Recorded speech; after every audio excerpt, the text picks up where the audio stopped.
Bonjour à toutes, bonjour à tous et bienvenue dans Il se passe quelque chose d'extraordinaire dans le monde, une nouvelle émission filmée aujourd'hui, donc réalisée en coproduction avec Mathieu Coste et Alain Heiss pour le compte des éditions Chez Nous et de l'Université populaire ouverte et permanente basée en France. Aujourd'hui, nous accueillons un homme d'analyse, de réflexion, mais également un homme qui s'est engagé à aider les autres à travers une initiative étonnante que nous allons découvrir dans quelques instants. Notre invité est également l'auteur d'un certain nombre d'ouvrages, dont certains coécrits avec Philippe Deruder, des ouvrages qui traitent de la dette publique, des banques, et également d'alternatives au monde tel que nous le connaissons. Son nom, André-Jacques Holbeck. André-Jacques Holbeck, bonjour et merci d'avoir accepté notre invitation aujourd'hui. Et si vous le permettez, faisons tout d'abord connaissance. Après un parcours dans l'aviation comme pilote, et vous avez du reste été pilote du mythique Concorde, vous êtes ensuite tombé dans l'économie. Alors, j'aimerais beaucoup que vous nous parliez de ce parcours et que vous nous expliquiez les choix, les motivations derrière vos écrits, mais également derrière vos actions. Eh bien, merci François.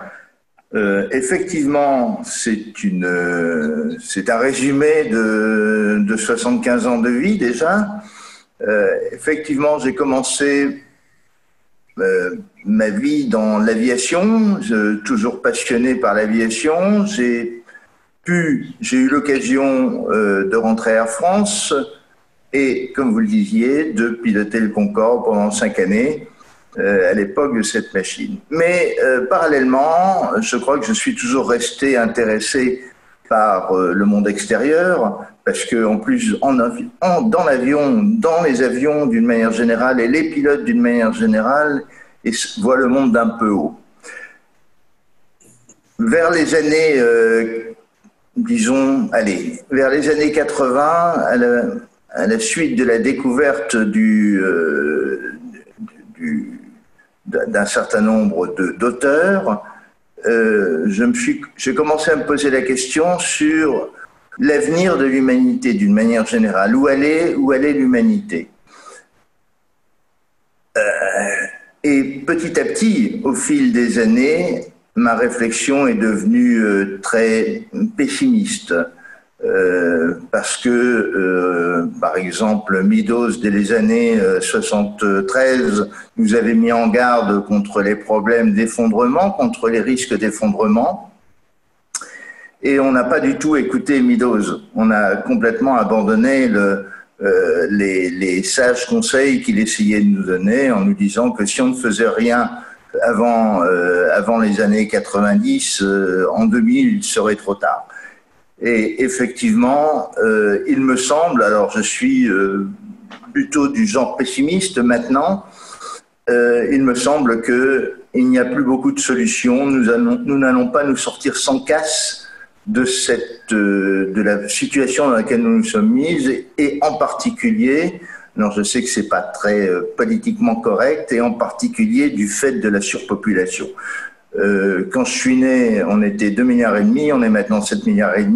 En fait, la population a triplé sur les 70 dernières années, et je crois que tous nos problèmes ont cette cause. Donc, pour dire qu'à l'heure actuelle, je pense qu'hélas, nous allons vers une catastrophe qui sera probablement une catastrophe humanitaire, une catastrophe sociale. Et j'ai pendant des années, dans mes livres, essayé d'attirer aussi l'attention sur des systèmes économiques qui étaient absolument désastreux. Je n'y suis pas arrivé, manifestement. Donc maintenant, que reste-t-il ? Eh bien, on en parlera tout à l'heure, je crois. C'est essayer d'aider quelques personnes autour de nous. Merci beaucoup, André-Jacques. Alors, ce que nous comprenons évidemment, c'est que votre travail d'analyse, de recherche a débouché donc sur un constat plutôt sombre, qui nous fait penser effectivement à ce courant, cette mouvance que l'on appelle aujourd'hui les collapsologues, Est-ce que c'est un mot que vous revendiquez? Et si tel est le cas, quelle est réellement la réalité qui nous attend selon vous? Disons que dans les années 2000, je me suis aperçu que effectivement nous allions vers l'effondrement, vers un type d'effondrement, parce que c'était le système économique qui nous emmenait dans cet effondrement.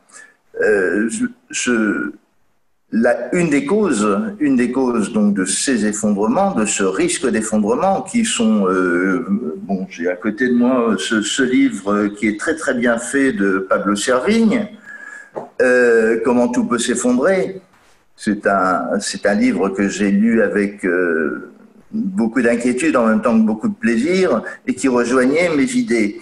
Et donc en 2002, par exemple, avec des amis économistes, nous avions essayé de nous dire, bon, de toute façon, le modèle capitaliste ne peut pas continuer comme il continue parce qu'il est destructeur de ressources, il est sans possibilité, surtout avec l'accroissement de population que nous connaissions et que nous connaissons toujours. Quel modèle économique pourrions-nous mettre en place? Et donc, j'avais écrit, et c'était co-signé par un collectif qui s'appelait le groupe de recherche en économie sociétale, le GRESSO. Et donc, nous avions co-signé ce livre sur l'écosociétalisme, qui a été édité aux éditions Yves Michel. Ça n'a pas été un grand succès de librairie, parce que c'est un livre difficile, c'est un modèle économique, mais c'est un modèle économique qui avait l'avantage de pouvoir s'intégrer dans quel que soit le modèle politique qui le sous-tendait. Ça reste toujours valable, mais je n'ai plus beaucoup d'espoir. Enfin, je n'ai même plus d'espoir du tout que ça soit repris, du moins dans les quelques dizaines d'années qui viennent. Peut-être après l'effondrement, peut-être après cet effondrement que je prévois, parce que effectivement je me sens collapsologue, je fais partie de cette frange de chercheurs qui disent de toute façon il n'y a pas de solution, nous allons vers l'effondrement, nous ne savons pas ce qui va sortir derrière, mais nous allons vers l'effondrement. Alors je souhaite que derrière les gens réfléchissent.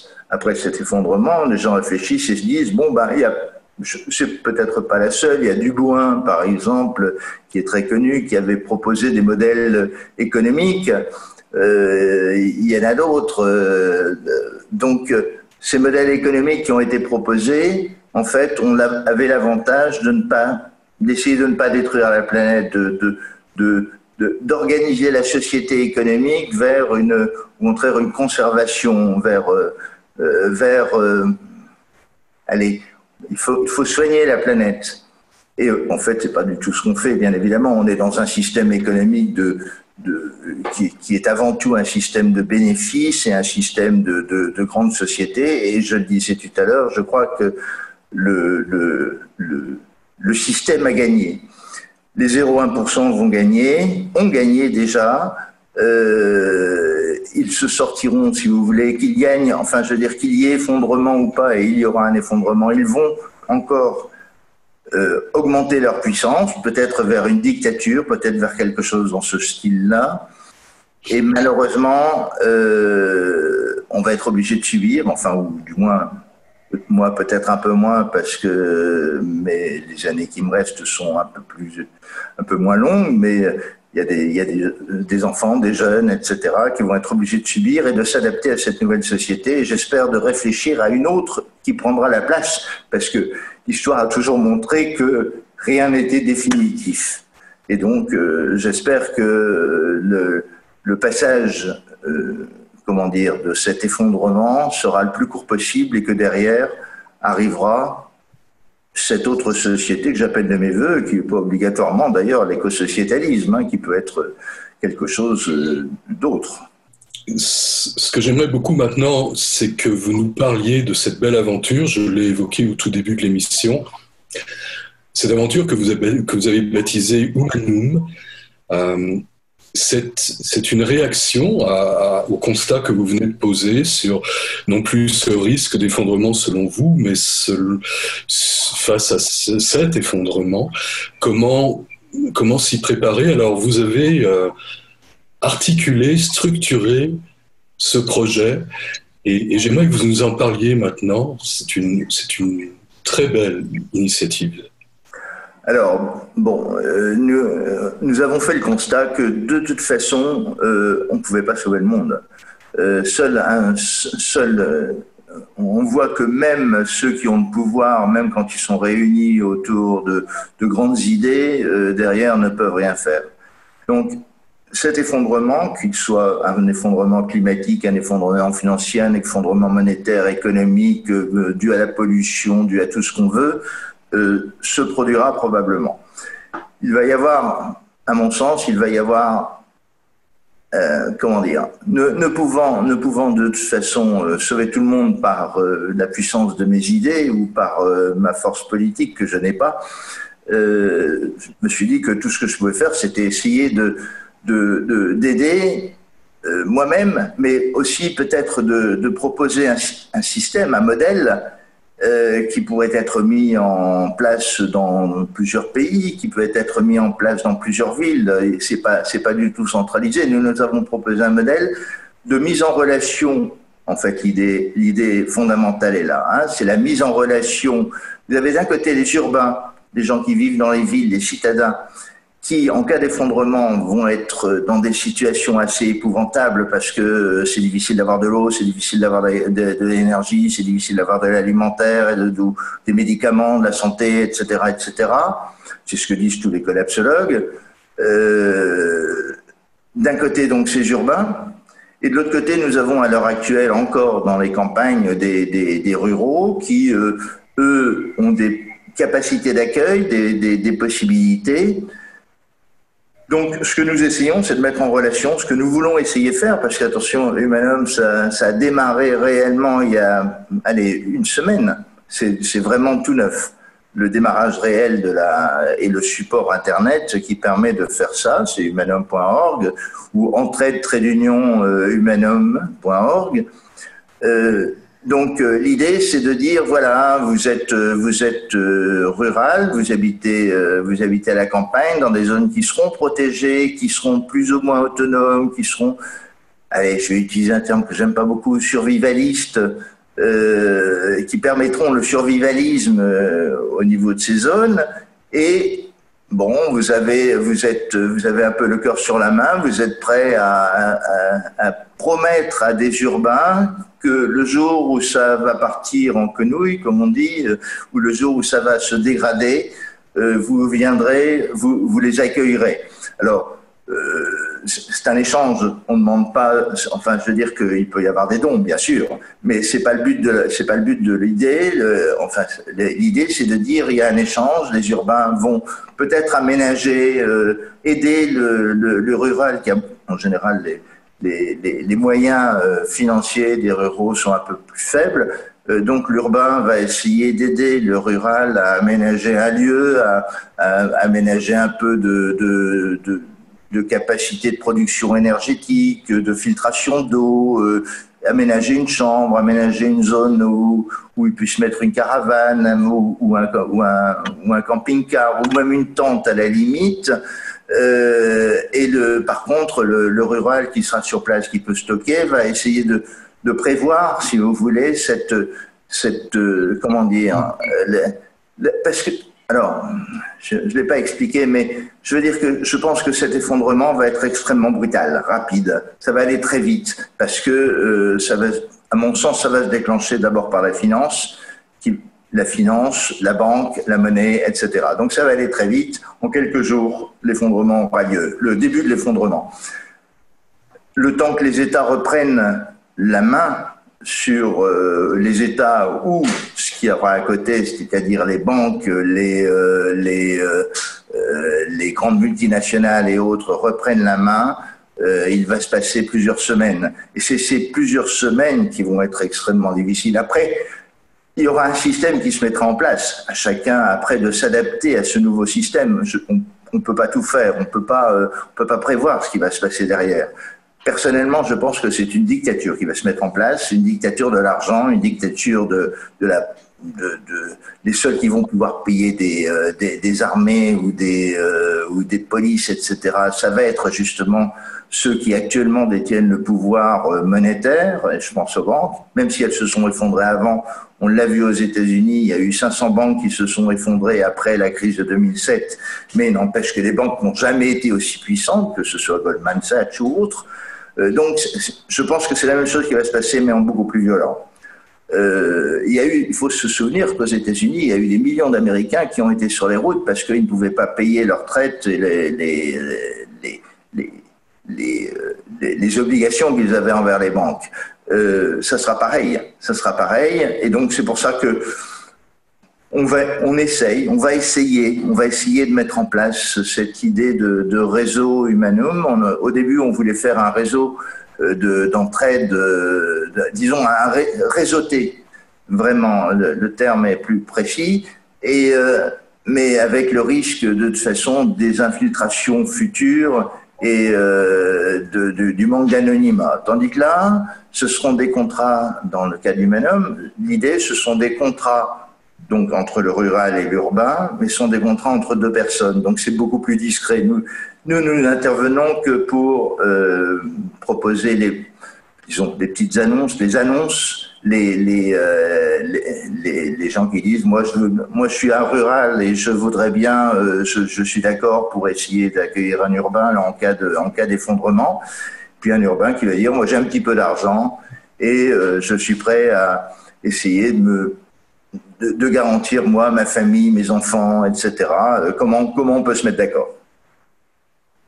Excellent. Il s'agit effectivement d'une très belle initiative. Rappelons donc l'adresse de ce site web pour celles et ceux qui veulent en savoir plus ou qui voudraient effectivement d'ores et déjà rentrer dans ce réseau, dans ces liens que vous proposez. Il s'agit donc d'entraide-humanum.org. C'est bien ça. Merci beaucoup, André Jacques Holbeck. Pour beaucoup, manifestement, la question aujourd'hui n'est plus tant y aura-t-il un effondrement que quand est-ce qu'il va avoir lieu et quelle en sera l'ampleur. Alors, certains pensent déjà à ce qui pourrait se mettre en place ensuite et d'autres, à l'image de notre invité aujourd'hui et de celles et ceux qui l'ont rejoint dans cette aventure d'Humanum, il s'agit d'aider le plus grand nombre à se préparer à cette réalité. Et ils ont choisi, en l'occurrence, nos amis d'Humanum, de rompre deux solitudes. Deux solitudes, c'est une expression que nous utilisons souvent ici, au Québec, au Canada, pour décrire une toute autre réalité. Et pourtant, c'est la meilleure image qui me vient à l'esprit quand je pense à cette situation en France en particulier. Deux solitudes, celle des citadins, des urbains, et puis celle de ceux qui vivent à la campagne, des ruraux. Et reconstruire un pont entre ces deux univers, c'est aussi donc multiplier, comme vous proposez de le faire avec Humanum, des liens entre les hommes, des liens de solidarité qui pourraient mettre fin justement à cet isolement, à l'indifférence, à l'ignorance qui sépare effectivement ces deux solitudes. Alors, faut-il que le monde aille si mal, qu'il aille mal à ce point pour que les hommes se réveillent, se souviennent et imaginent un autre monde, un monde meilleur?